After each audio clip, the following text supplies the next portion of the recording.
Welcome dear students.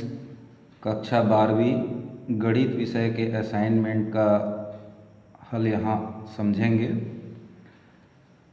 आप screenshot करके इसे नोट भी कर सकते हैं। प्रश्न पहला देखते हैं। एक सदिश की दिक् कोज्याएँ एवं दिक् अनुपात क्या है? सदिश r बराबर i प्लस जे माइनस 2 के का दिक् अनुपात लिखिए और इसकी सहायता से दिक् कोज्या ज्ञात कीजिए। तो इसका उत्तर देखेंगे। दिक् कोज्या किसी अशून्य सदिश r द्वारा आधार सदिशों के साथ बनाए गए कोण की कोज्या को सदिश की दिक् कोज्या कहते हैं। इसे L बराबर कॉस अल्फा, M बराबर कॉस बीटा तथा N बराबर कॉस अल्फा से निरूपित किया जाता है। इसको डायग्राम से भी यहाँ समझा जा सकता है। P कोई बिंदु है जिसकी मूल बिंदु से दूरी OP को वेक्टर R बराबर AI plus BJ plus C के द्वारा प्रदर्शित किया जाता है, जिसे P का स्थिति सदिश भी कहते हैं। तो देखेंगे, दिक् अनुपात लिखते समय इसका उपयोग करेंगे। अंतरिक्ष में स्थित किसी बिंदु P जिसका निर्देशांक ABC है का स्थिति सदिश वेक्टर OP बराबर वेक्टर R बराबर AI plus BJ plus C के हो तो स्मॉल ABC को सदिश R का दिक् अनुपात कहते हैं और यह सदिश के दिक् कोज्या के समानुपाती होता है। फिर दिए गए सदिश R बराबर i प्लस जे माइनस 2 के का दिक् अनुपात लिखेंगे तो A बराबर 1, B बराबर 1 और C बराबर ऋण 2 है। दिक् कोज्या ज्ञात करने के लिए L बराबर कॉस अल्फा फार्मूला लगाते हुए आप इसको हल कर सकते हैं। नोट कर लेंगे, लास्ट में आंसर लिख दीजिए। दिक् अनुपात और दिक् कोज्या क्या है। फिर देखते हैं प्रश्न क्रमांक 2। मात्रक सदिश किसे कहते हैं? सदिशों 5i माइनस जे प्लस 2 के अनुदिश एक ऐसा सदिश ज्ञात कीजिए जिसका परिमाण 8 इकाई है। तो मात्रक सदिश का डेफिनेशन नीचे से नोट करेंगे। सदिश और सदिश के मापांक का जो अनुपात होता है मात्रक सदिश कहलाता है।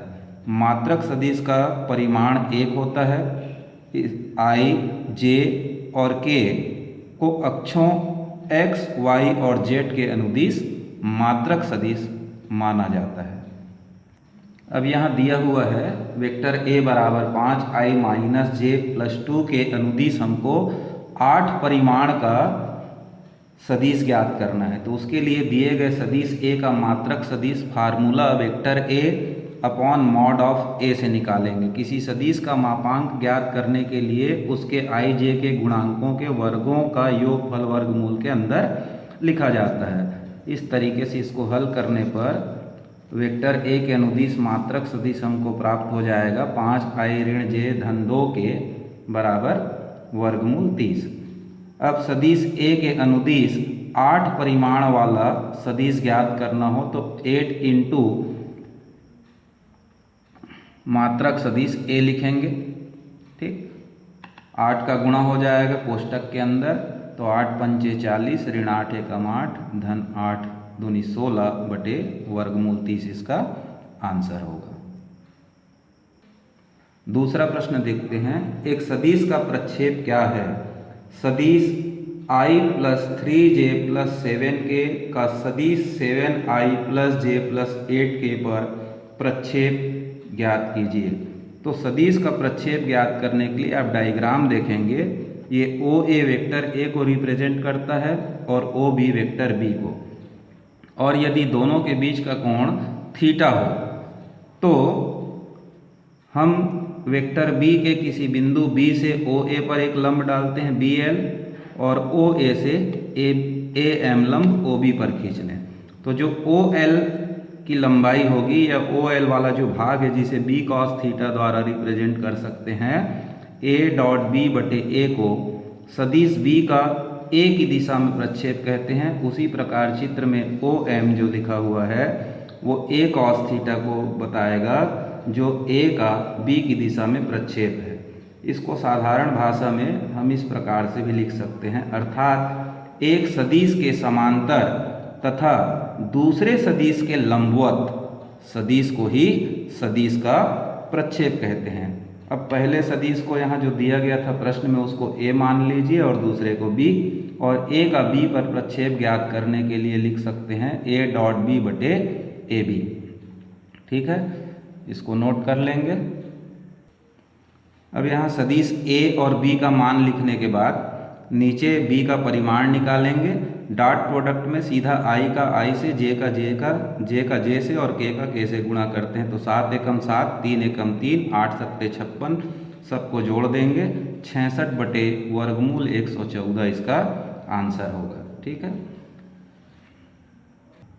प्रश्न क्रमांक 3, यदि सदिश a बराबर 2i plus j plus 3k और सदिश b बराबर 3i plus 5j minus 2k हो तो a क्रॉस b का मापांक अर्थात a और b के सदिश गुणनफल का परिमाण ज्ञात करने के लिए कहा गया है।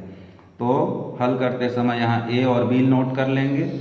a गुणा b, तो दो सदिशों का सदिश गुणनफल सारणिक विधि से ज्ञात किया जाता है। i j k और a मतलब i सदिश a के i j के गुणांक 2 1 3 यहाँ नोट कर लेंगे और सदिश b में i j k का गुणांक 3 5 ऋण 2 लिखेंगे और सारणिक हल करना हम जानते हैं। इस प्रकार से इसको हल करते जाएंगे तो इसका आंसर आ जाएगा √507। तीसरे का ब प्रश्न देखते हैं। दो रेखाओं के समीकरण दिए हैं जिनके बीच का कोण ज्ञात करना है।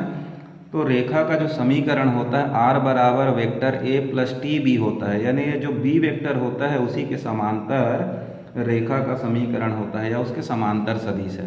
तो दिए गए समीकरणों में लेम्डा का जो गुणांक यहाँ दिख रहा है वो b1 और म्यू का गुणांक जो दिख रहा है वो b2 हो जाएगा।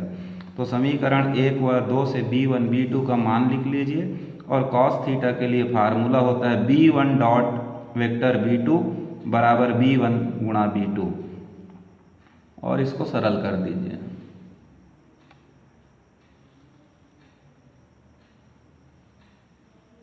तो देखेंगे थीटा बराबर मिलेगा कॉस इनवर्स 19 बटे 21।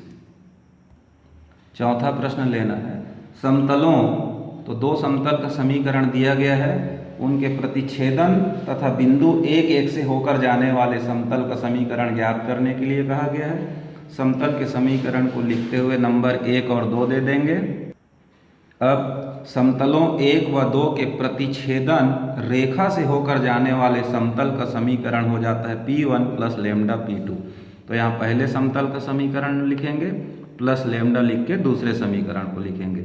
चूँकि ये जो समीकरण 3 जो समतल का समीकरण है बिंदु 1 1 से जाता है जिसका स्थिति सदिश वेक्टर r बराबर हम i plus j plus k लिख सकते हैं।